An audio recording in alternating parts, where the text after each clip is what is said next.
Okay, so we are all good to start. So, hi everybody. Want to thank Sarah Langan for joining us. Sarah's an American horror author and three-time Bram Stoker Award winner. Sarah grew up in Long Island and got her MFA in creative writing from Columbia University. Her MS in environmental toxicology from NYU, and currently lives in the LA with her family and house rabbit. So thanks, Sarah, so much for joining us today. Sarah's book is Good Neighbours, which I've just been reading. I have to say, yeah, a really interesting read. I found it really he's quite a big reader and found it easy to read and a quick read, which was great. Wanted me to keep reading it to find out what happened to everybody. And just want to mention to everyone watching that thanks to New South Publishing, if you ask a question during the Facebook Live, you'll have a chance to win a copy of Good Neighbours. So thanks again, Sarah. Just wondering if you want to start off by telling us a bit about Good Neighbours. Sure. So Good Neighbours is set in the near future when global warming is a little bit more intense. And it's located on a suburban Long Island cul-de-sac called Maple Street. And Maple Street has the sinkhole warning in the beginning, and everyone knows that the sinkhole is probably going to open up, but they haven't gotten it together enough to sort of prepare for it. And in the middle of all this close-knit community, a family of newcomers called the Wilds moves in. And the Wilds don't fit. And this is this piece of the American dream that they've always wanted. And they come from a place called East New York, which is a part of Brooklyn where, you know, you can expect to find a lot of junkies. It's not where you want to raise your kids. And they've been scraping by and they've been saving everything so they could get this house on Maple Street so that they can learn the secrets of the middle class, so that they can put their kids in the good school system, so that they can be upwardly mobile. And but they're really crass and they don't understand the signals of what the middle class, how it works and how to relate to people who are middle class, and they're rejected really early on. And it's kind of devastating for them because their income depends on whether they can make friends. He's a salesman, she's a salesman. So it's really harmful. And then in the middle of this, Gertie Wild, who's the mom, meets this next door neighbor who starts out as her closest friend. Her name is Rhea Schroeder, and she's sort of the queen bee, the self-appointed welcome wagon. And at first, things seem to be going well, but pretty quickly, Rhea rejects Gertie. And Rhea feels that Gertie is harmful and threatening and sort of preemptively lashes out. And things get more complicated when the sinkhole finally opens and a child falls down. Mm-hmm. And now this neighborhood is primed to blame someone. And they start to blame the Wilds. Mm-hmm. And it's sort of the chaotic stuff that happens once the neighbors decide that all of this trauma that's happening is the Wilds' fault. Mm-hmm. And I'm really interested to know, how did you get the idea for this novel? You know, a lot of different things came together. I was trying to understand why America has become so radicalized. And I don't think it's just America. I think globally we've all become a lot more radicalized. And some of it, I think, is because of the internet. It's because the internet has stripped nuance from everything. And the way that markets have changed because of the internet is that people who want to add nuance to a story, like long-form journalism, doesn't really exist anymore. So that's one part of it. But I think there's more going on. I think we're kind of under the gun right now because of global warming. And I think we're becoming more and more aware of it. And it's really kind of anxiety provoking. And there are people who are doing one thing about it, and there are people who are doing nothing about it. And so, you know, all these things are coming out, and I wanted to talk about that. And so that was sort of, I used this block as this microcosm. And then in addition to that, I was thinking about narcissism, because I've been studying that. And so I made one of my characters a classic narcissist. And classic narcissists are in a lot of pain. They're not like these people who love to look at themselves and are having fun. They're extremely damaging elements. And I think we can see what those kind of leaders are doing to our planet. And social media has been a wonderful place for them to thrive. Yeah.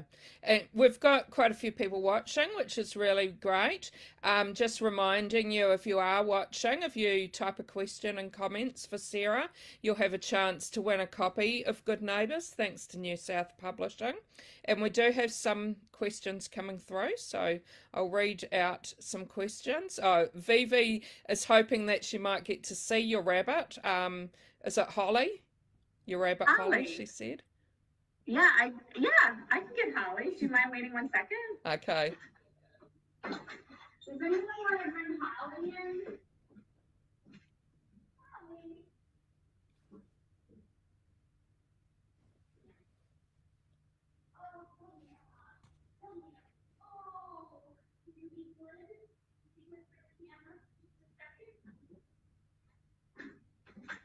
Well, okay. Oh, Holly. Cute. Yeah, wow. Holly is. But she's a very good girl. Wow. She doesn't like to be held, so I'm going to put her down. She looks beautiful. She's off. Patricia wonders what drew you to writing horror in particular. Well, this isn't horror, Good Neighbors. No, I think it's, but you have in the past, though, have you? Yeah. And I think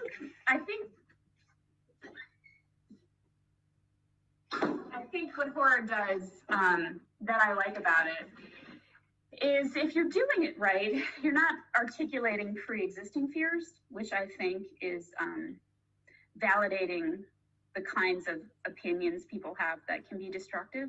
I think what you're doing is you're showing people hypocrisy and what they really ought to fear. I mean, so, and you can have a lot of fun with that, and you can do it in metaphor. And you can wear your heart on your sleeve in ways that you can't with anything else. Maybe literary, but I don't think so. What genre would you call Good Neighbours? What genre would you say Good Neighbours is in? I don't know. I mean, you could call it horror, you could call it a thriller. I like to think of it as literary, but too much happens in it for it to be literary. So, I mean, it's a box. But the reason I don't really like calling it horror is because I've noticed that so many women are responding to it, and women don't typically buy horror. Yeah. And so if it had the horror label on it, nobody buy it. Yeah, and I'd have to say I'm one of those people.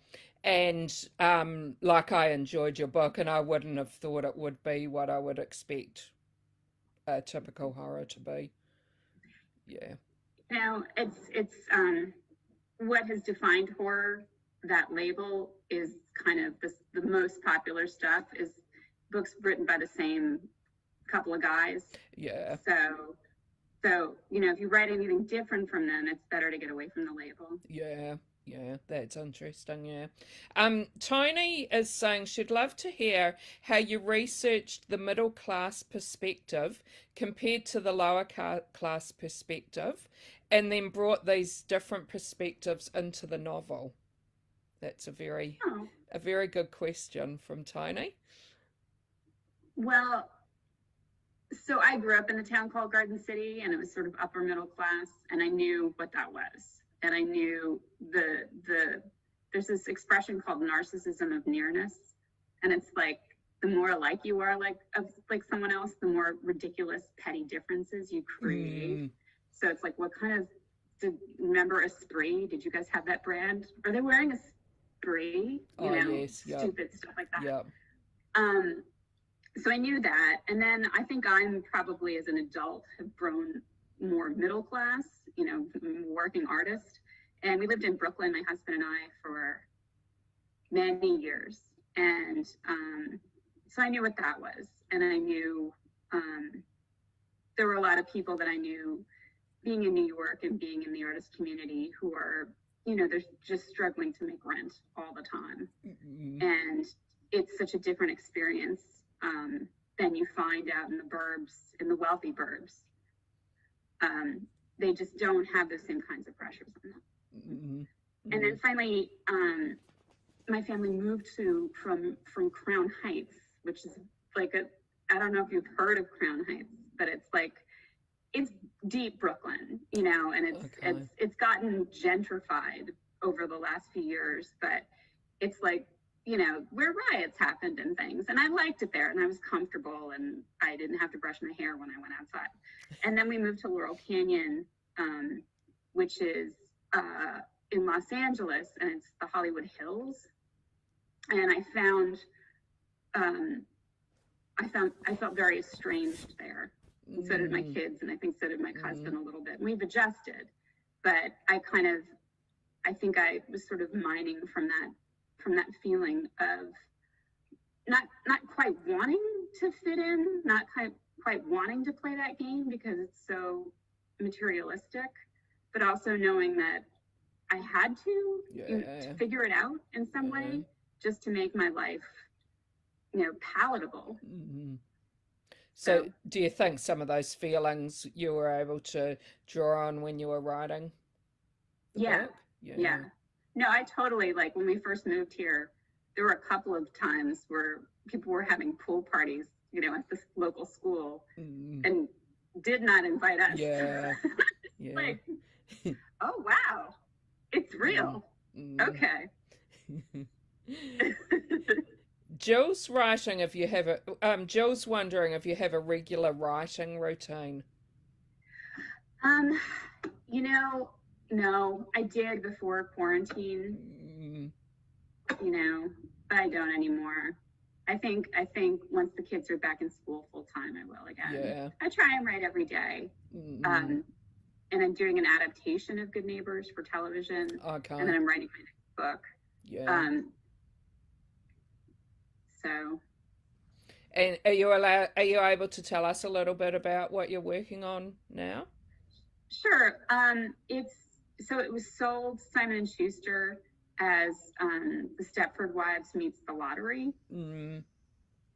I think there's a lot of that in there, and the title is Mom's Night Out, and it's about a woman who is a newcomer to this company town, sort of like a Microsoft town, and she gets invited by the elite women to a girls' night, and kind of discovers at the girls' night that there's more going on in this town than she thought. Sounds in not great ways. Yeah, sounds interesting. And how far along are you with that? You know, I was 70,000 words, and I just cut 10,000 today. Oh. So. Yeah. I'm trying to make them lean and mean. Yeah. You know. And the TV adaptation of Good Neighbors sounds like that must be pretty exciting as well. Is that something that might be out next year or still a while off?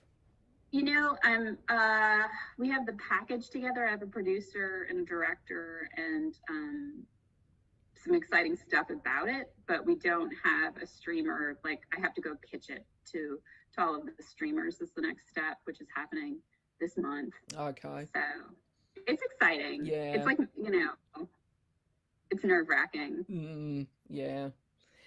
Vivi says your previous novels have supernatural elements and Good Neighbors is different. What inspired you to write with dark realities themes?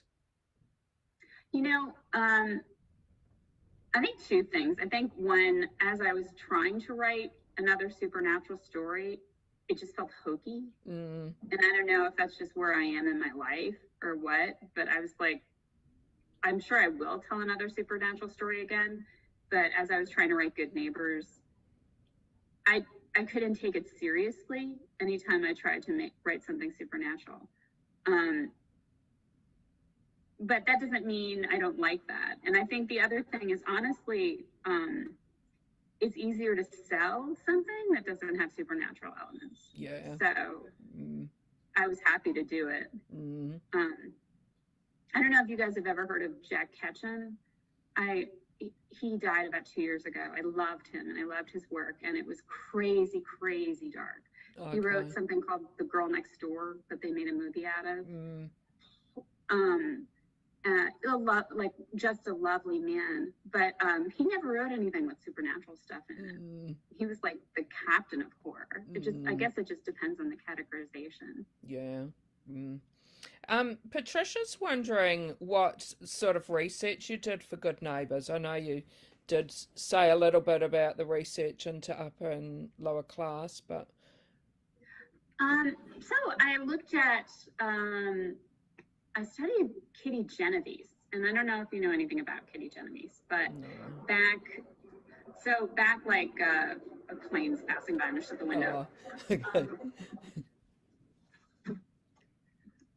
In like I think the 60s, in Queens, which is a part of like the city part of New York City, this woman was stabbed to death in an alleyway, first behind her, in front of her building, and then behind it. And like people wrote plays about it, people have written about it, and they study it in sociology classes, and it's called the bystander effect, which is that in theory, all these people were watching her and all the neighbors, but they didn't do anything to help her.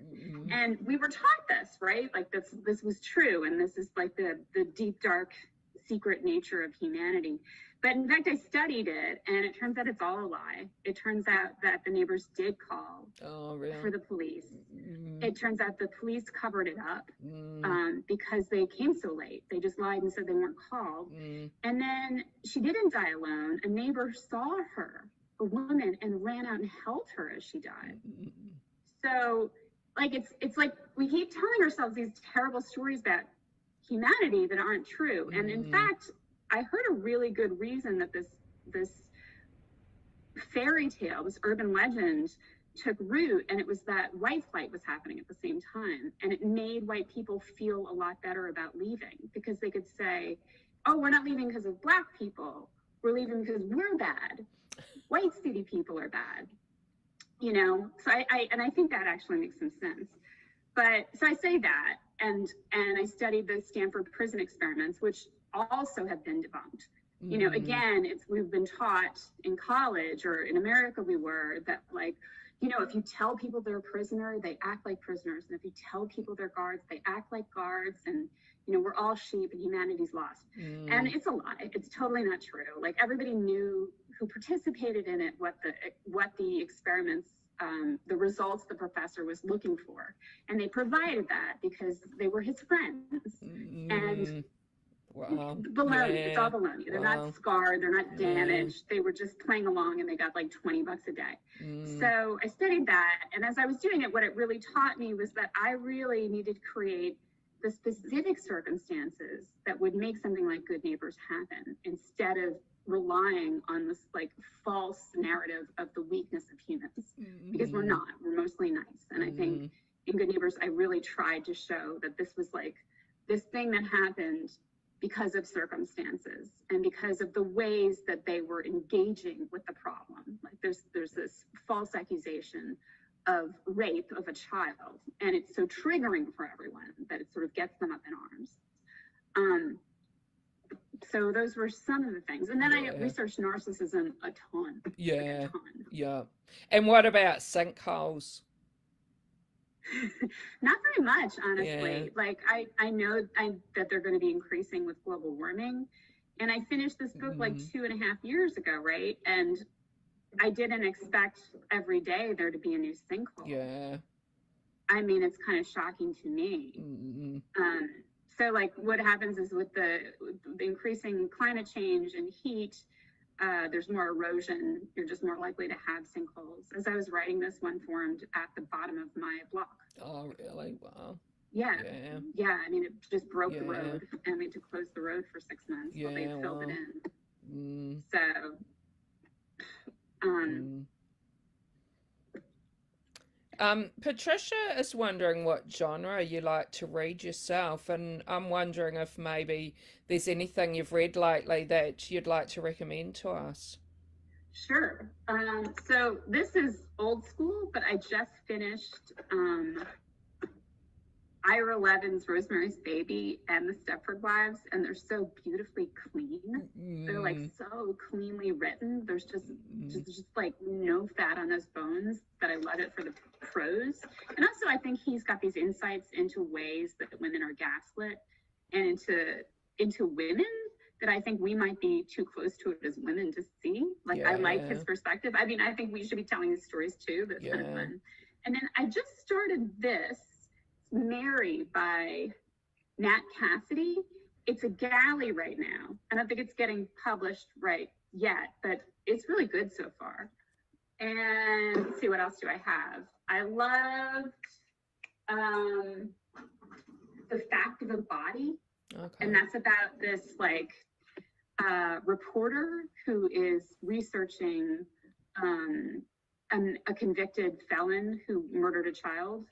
And she begins to unravel her own history of abuse in ways that are like amazing and honest and fresh.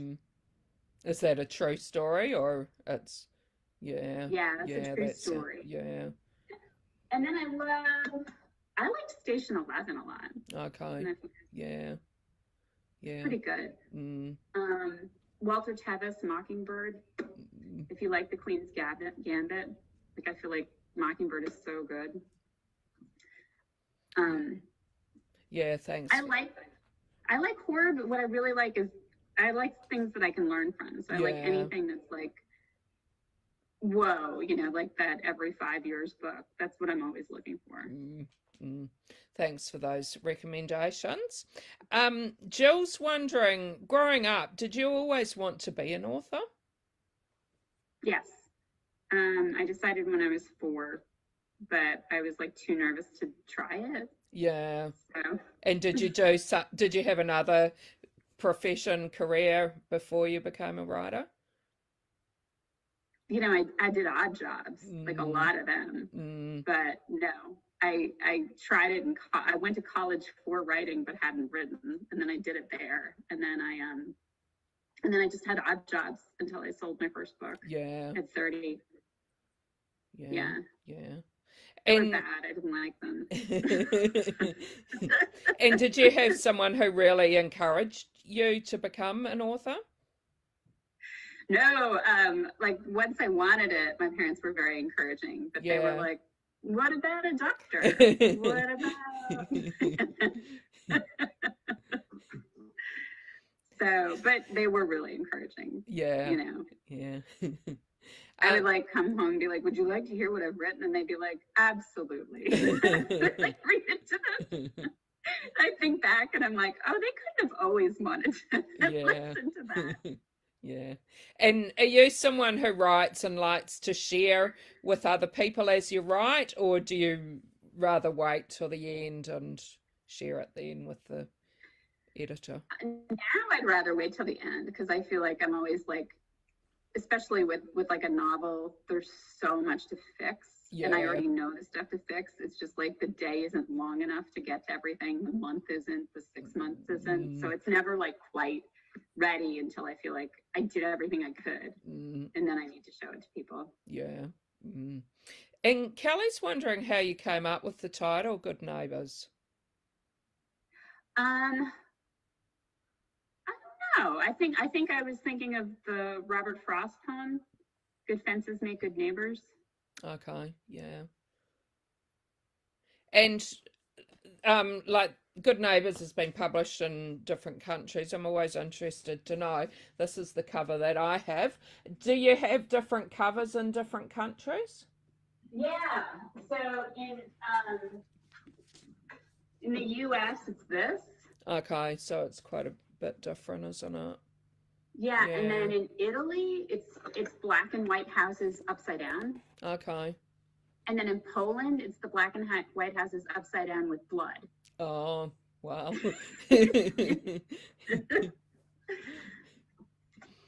Yeah, it's interesting to see what they do in different countries. Catherine is wondering if you have any authors who influenced your writing. Yeah, I would say that Kelly Link had a great influence on my work. She wrote this book called Stranger Things Happen. That just changed me.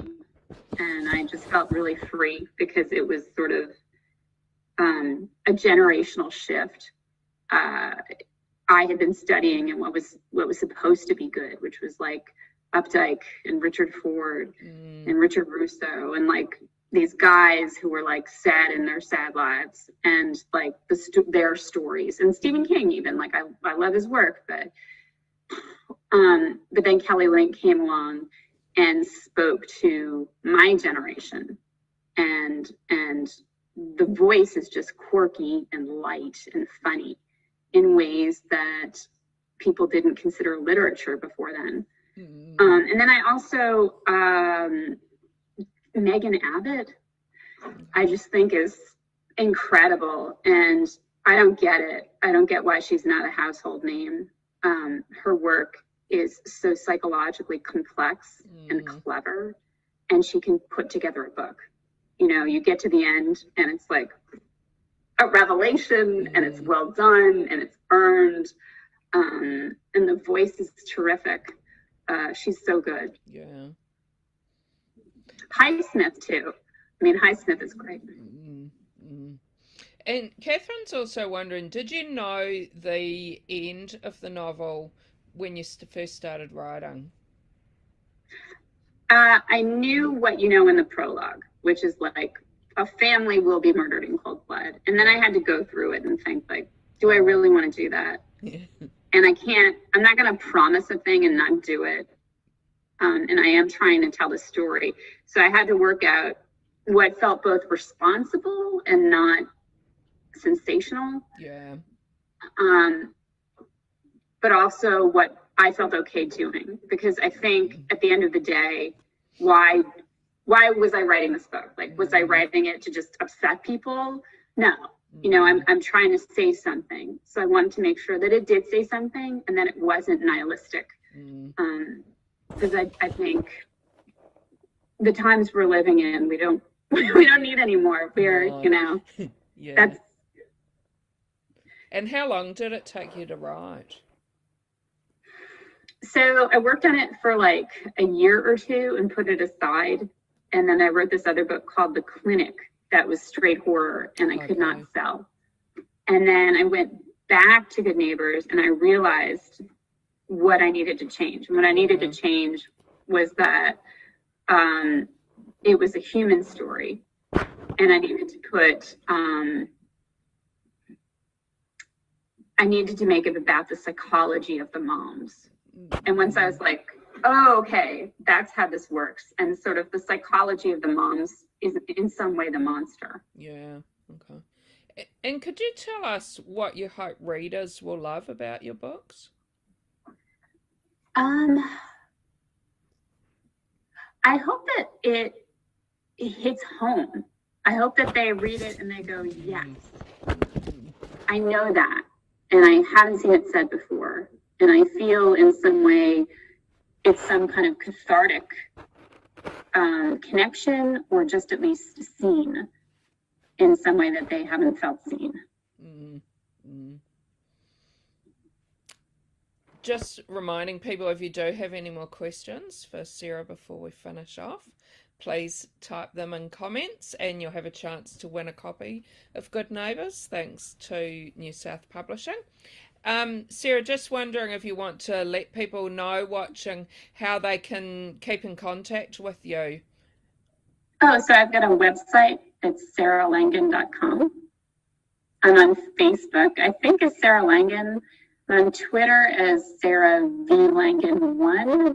And I'm on Instagram as Sarah Langan. So all those places. And do you find you have quite a lot of readers reach out to you? And yeah, I do. a fair number, and it's been fun. Like I do a Yeah. lot of book clubs and stuff. Yeah, no, that's great. Well, thanks so much for joining us. Been great chatting to you. And thanks also for everyone else who joined in and the questions people asked. Thank you, Jackie. Thank you for having me, and Thanks. thanks everybody for the questions. It was really fun. Thanks. Bye, everybody. Hello, Australia. Bye. Bye.